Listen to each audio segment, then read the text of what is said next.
I'm a long-haul truck driver named Tom. My life is unremarkable, traveling on the highway day after day, accompanied only by the long road and the roar of the truck engine.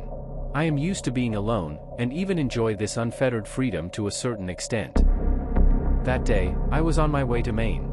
The sky was overcast and rain poured down the road, making the world blurry through the windshield. During a particularly bad rainstorm, I decided to stop and rest until the rain subsided before setting off again.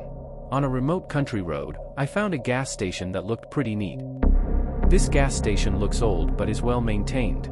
I parked my truck and walked into the gas station store, hoping to buy some coffee to cheer me up. The doorbell rang, but there was no answer. I looked around, everything was quiet except for the sound of rain. It looks like the clerk may be taking a break in the back.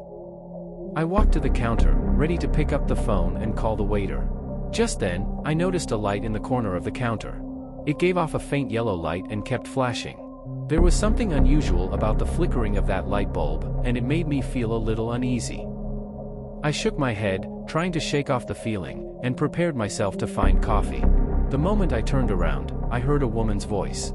Her words were so low that they were almost drowned out by the sound of rain. I paused, trying to tell if it was my hallucination. Please, help me! The voice seemed to come from a corner of the gas station. My heartbeat quickened, and I knew I should leave, but my steps involuntarily moved closer to that voice. In a dark corner, I saw a woman sitting on the ground with her hands on her knees, looking very tired and scared. I walked over cautiously and asked. She slowly raised her head, her eyes were empty, as if she had experienced something incredible. Are you okay? Do you need help? Her lips moved slightly, as if she wanted to say something, but suddenly her face became extremely frightened, and she screamed, her voice harsh, penetrating the silence of the rainy night. I was so frightened that I took a few steps back, then turned and ran out of the gas station and back to my truck. I started the truck quickly, my heart pounding. The moment I left the gas station, I saw the woman standing at the door of the gas station through the rearview mirror, holding a small box that glowed green in her hand. There was a deep sadness in her eyes. And despair. I didn't dare to stop and drove all the way until I was far away from that place. My heart was filled with confusion and fear. Who was that woman? Why is she there? What is that glowing box? When I got home, I tried searching for information about that gas station, but surprisingly, I found nothing. It's like that gas station never existed.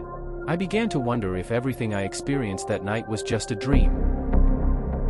But just when I was about to give up, I found a report in an old local news archive. 10 years ago, the female gas station clerk was killed in a robbery, and the suspect was never caught. That woman's description was strikingly similar to the woman I met. I sat in front of the computer, filled with shock and confusion. What happened to me that night? Is that woman really the ghost of the gas station? Or is it just a coincidence? A few months later, I passed that road again.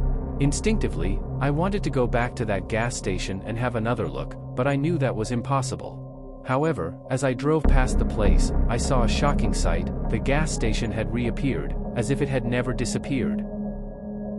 I stopped the car, filled with doubts and curiosity. I walked into the gas station and everything looked the same as that night, only this time, there was no sign of the woman. I walked to that corner and there was nothing there. Just then, I heard a slight cough. I turned around and saw an ordinary-looking middle-aged man standing behind the service desk. He looked at me with deep knowledge in his eyes. "You're finally back," he said. I felt confused. "Do I know you?" He didn't answer my question, but took out the small green box from under the counter and placed it gently on the counter. "She's been waiting for you, Tom." My heart beat violently and I felt an unspeakable fear. I turned and ran and never looked back. To this day, that gas station and that little green box still haunt me.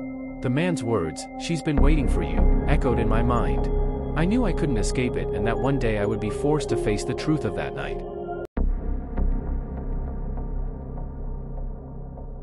On that stormy night, I, Jack, stood alone behind the service desk of a remote gas station.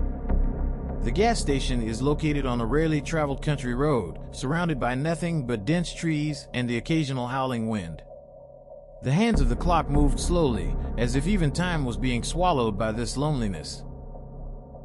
Suddenly, a car drove into the gas station in the rain, breaking the surrounding tranquility. A man got out of the car. He was wearing a hat and his face was mostly covered.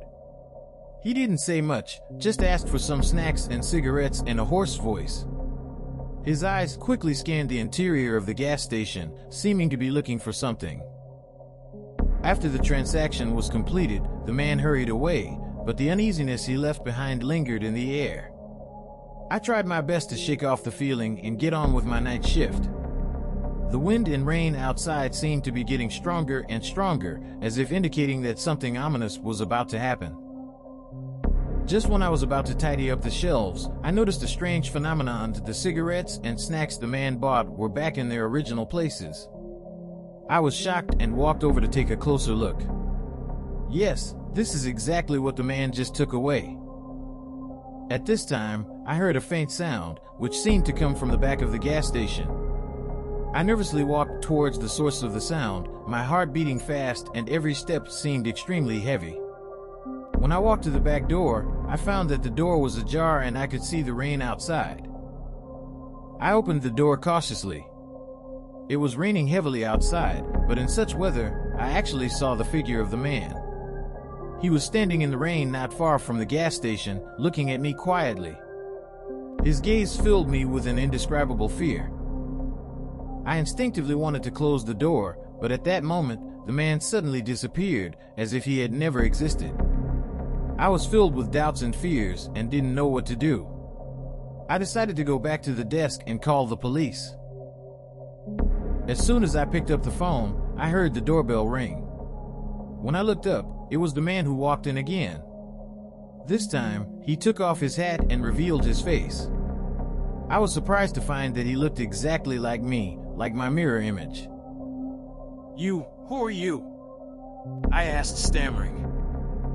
He did not answer my question, but said in the same voice as me, I am you, or another part of you. You always want to escape from reality and your own fears and insecurities, but you can't always escape. His words confused and scared me, but in his eyes I saw a deep understanding and compassion. He slowly approached me, and then, as if he melted into my body, he disappeared. I stood there, filled with shock and confusion. The storm outside continued, but I felt a calmness I had never experienced before. I realized that maybe that man was a figment of my imagination, an image of my deepest fears and insecurities. From that night on, I began to face my fears and truly understand myself. That stormy night was not only a strange experience, but also the beginning of my journey of self-discovery.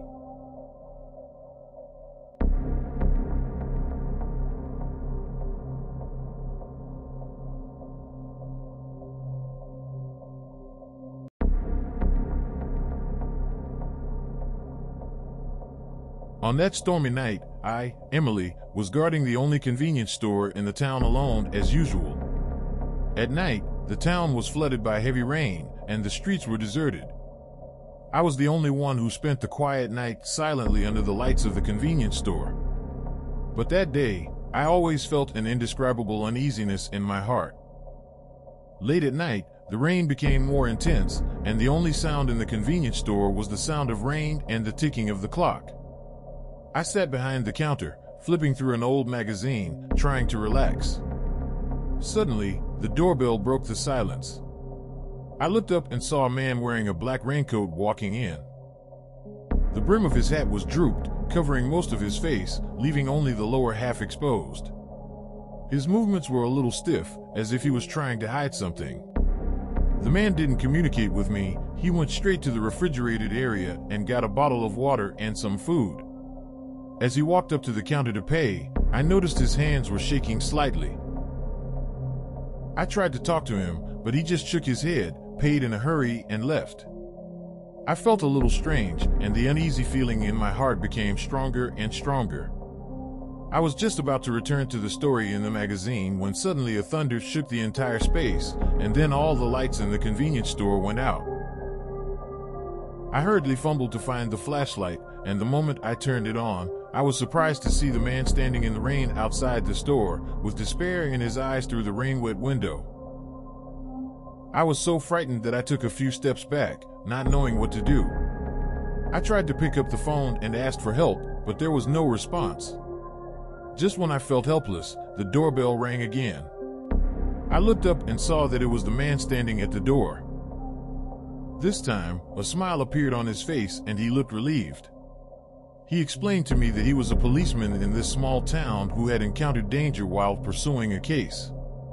He thought he could not escape, but he finally managed to return here. Then I felt relieved, and it turned out that it was all just a misunderstanding. The man thanked me and left, promising to arrange for someone to repair the circuit. When he left, I felt a sense of relief. The rain gradually stopped and the sky gradually cleared. But just as I was getting ready to finish my night shift, I noticed the money left on the counter. It was an old piece of currency that had long been defunct. This discovery reignited my uneasiness. Could it be that everything just now was not as simple as I imagined? I decided to investigate the matter further. I looked through the town's archives, trying to find clues about this man. After some efforts, I found his photo in a newspaper from many years ago. He was a police officer who died in an accident while on duty 10 years ago. This discovery shocked me. Did I meet an undead? But why is he here? Did he come to say goodbye, or did he have some other purpose? A few days later, I met him again in the store. This time, he didn't hide anything and told me directly that he came back to fulfill his unfulfilled wish. The case he was pursuing, involving a dangerous criminal gang, was put on hold due to his accidental death. I decided to help him. In the next few days, we cooperated in the investigation and gradually uncovered the truth of the case. Ultimately, we found evidence and brought the gang to justice. After the case was solved, the man's soul finally rested in peace. He thanked me before leaving, and I watched his figure disappear into the morning light. However, this incident left me with more than just shock and confusion. Since then, I have begun to believe that there are things in this world that are beyond our understanding. Whenever night falls, I will think of that stormy night, the policeman from another world, and the secrets we uncovered together.